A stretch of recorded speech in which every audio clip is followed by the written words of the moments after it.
আজকে রান্নার ডিপার্টমেন্ট রোববারে আমার পড়েছে। মা বলে দিয়েছে, দেখ রোজ তোকে আমি খাই, আজ তুই আমাকে খাওয়া। তাই জন্য বানাচ্ছি রাইস আর পনির। এই রবিবারে আমার মায়ের জন্য আমার শান্তি নেই। এই যে পনিরের থালা নিয়ে রেডি ভাজাভাজির জন্য। কি রে, তুই বানাচ্ছিস না খাচ্ছিস? দুটো একসাথেই করছি। হ্যাঁ, পনির দেখে তুই লোক সামলাতে পারিস না, আমি জানি। ও যাই বলো না, গন্ধটা কিন্তু দারুণ বেরিয়েছে। আমি নিজের রান্না নিজেই তারিফ করছি মা। আচ্ছা না, গন্ধ সত্যি মিষ্টি বেরিয়েছে। টাকাটা খুব সুন্দর হয়েছে না? ভালো হয়েছে না? ওই জন্য তোকে করতে দিই, তুই সত্যি করতে পারবি।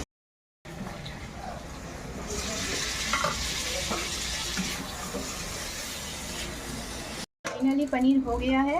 अब बनाऊंगी राइस।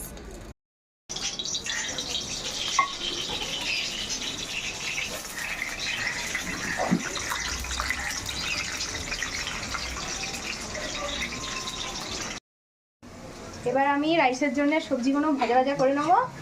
আর আমার বাবার জন্যে আমাকে ভাত তুলে রাখতে হবে, কারণ বাবা আমার রাইস খায় না। খাবো মা আর আমি।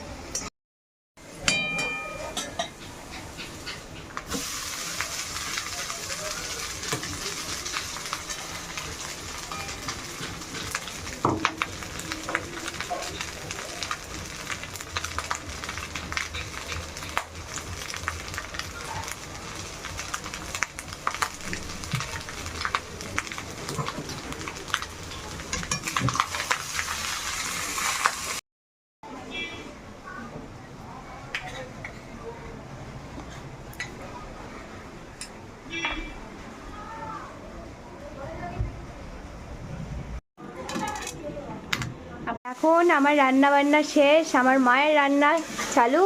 আমার বাবা তো পনির খায় না, তার জন্য বাবার জন্যও না আমার জন্য হচ্ছে কিন্তু এখানে মা লাল লাল ঝাল ঝাল আড্ডা করি। সত্যি ডিমের ঝালটা এত সুন্দর বানায় না। ও পরিষ্কারটা করতে আমাকে হবে। ভালো রান্না খেতে গেলে না একটু নোংরা হয়। মা আমাকে এখন এখানে খেতে দিয়ে দিয়েছে রাইস, পনির আর এগ কারি।